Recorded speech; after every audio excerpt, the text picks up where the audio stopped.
السلام علیکم ناظرین، اسلامک ڈسکوری اسٹوڈیو میں خوش آمدید۔ ناظرین، آج کی اس ویڈیو میں ہم بات کرنے جا رہے ہیں حجر اسود کے بارے میں۔ ناظرین، حجر اسود عربی زبان کے دو الفاظ کا مجموعہ ہے۔ حجر عربی میں پتھر کو کہتے ہیں اور اسود سیاہ اور کالے رنگ کے لیے بولا جاتا ہے۔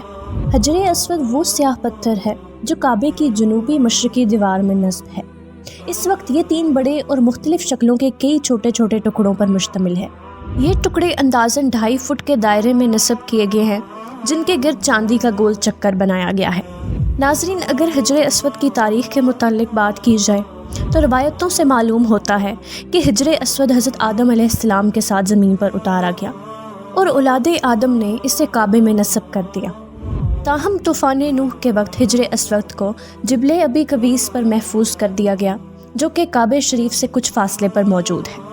اور طوفان نوح کے بعد جب حضرت ابراہیم علیہ السلام نے کعبے کی دوبارہ تعمیر شروع کی تو اس مقدس پتھر کو کعبے میں نصب کیا۔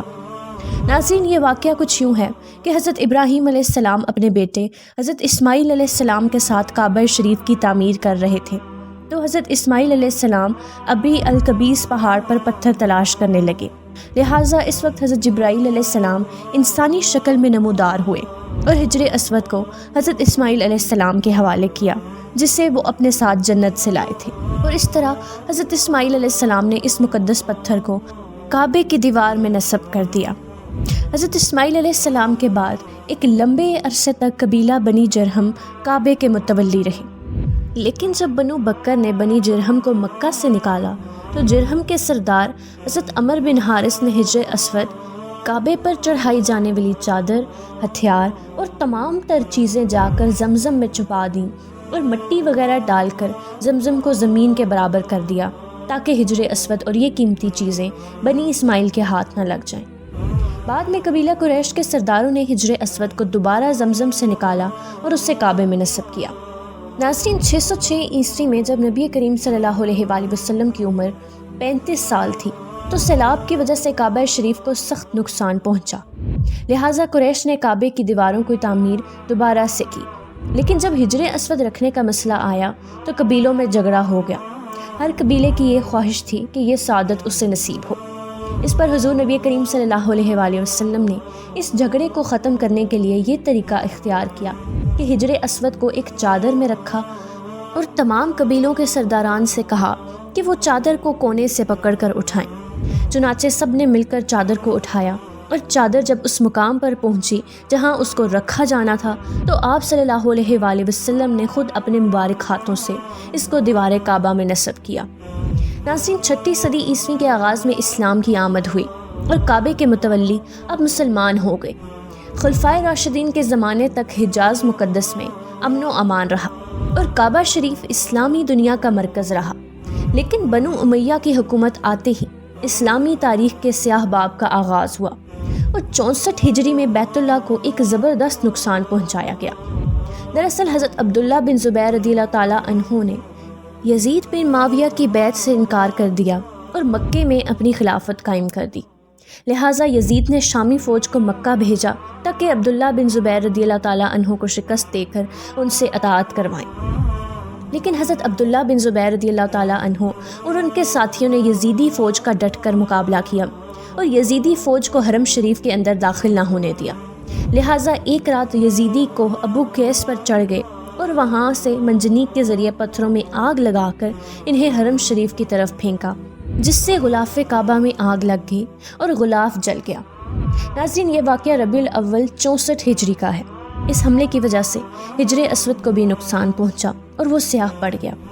بہرحال جنگ کے خاتمے کے بعد حضرت عبداللہ بن زبیر رضی اللہ تعالیٰ عنہ نے کعبے کی دوبارہ تعمیر کرائی اور حجر اسود کو دیوار کعبہ میں نصب کر کے اس کے چاروں طرف چاندی کا ایک حلقہ چڑھا دیا۔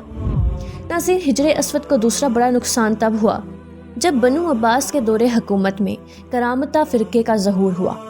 یہ ایک ملحد فرقہ تھا جس کا سردار ابو طاہر سلیمان نامی شخص تھا۔ اس نے ایک لشکر کے ساتھ مکہ پر چڑھائی کر دی اور 317 ہجری کو اس کی فوج حرم میں داخل ہوئی۔ اس کرامتی فوج نے مکہ کے بے شمار مسلمانوں کا قتل عام کیا، ہزاروں حاجی مارے گئے۔ ابو طاہر نے کعبہ شریف کا دروازہ اکھاڑ ڈالا، حاجیوں کا مال و متاع لوٹ لیا اور حجر اسود کو اپنے ساتھ اکھاڑ کر لے گیا، لہٰذا اگلے 22 سالوں تک حجر اسود کعبہ میں موجود نہ تھا، اور حاجی حضرات صرف اس خالی جگہ پر ہاتھ رکھ کر بوسہ دیتے جہاں سے حجر اسود کو اکھاڑا گیا تھا۔ ناظرین، 22 سالوں بعد فاطمی خلیفہ منصور بن القائم المہدی نے کرامتیوں کو 50,000 دینار دے کر حجر اسود کو واپس لیا اور اسے دوبارہ مکہ لایا گیا، لہٰذا 349 ہجری کو حجر اسود پھر اپنی جگہ پر واپس نصب کر دیا گیا۔ دشمنوں اور بیرونی حملہ آوروں کے علاوہ قدرتی آفات سے بھی حجر اسود کو خاصا نقصان ہوا۔ سن 1049 ہجری میں مکہ میں موسلا دھار بارش ہوئی، جس سے زبردست سیلاب آیا اور سیلاب کا پانی کعبے کے اندر داخل ہو گیا۔ پانی کی سخت لہروں کی وجہ سے حجر اسود نے اپنی جگہ چھوڑ دی۔ یزیدی اور کرامتیوں کے حملوں سے حجر اسود پہلے ہی کمزور ہو چکا تھا، لہٰذا اس سیلاب کی دھاروں کی وجہ سے حجر اسود ٹکڑوں میں بکھر گیا۔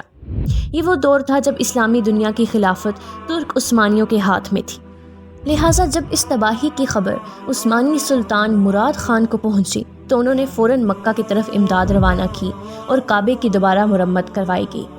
حجر اسود کو جو اب 13 ٹکڑوں میں علیحدہ ہو چکا تھا، انہیں عرق گلاب سے دھو کر ان کی جگہ پر نصب کیا گیا۔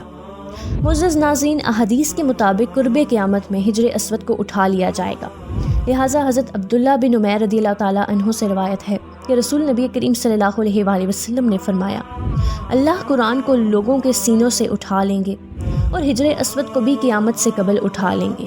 جب تک حجر اسود تم میں رہے گا تم بھلائی پر گامزن رہو گے، اور اس پتھر کو جبرائیل نے خود رکھا تھا اور وہی اسے اٹھائیں گے۔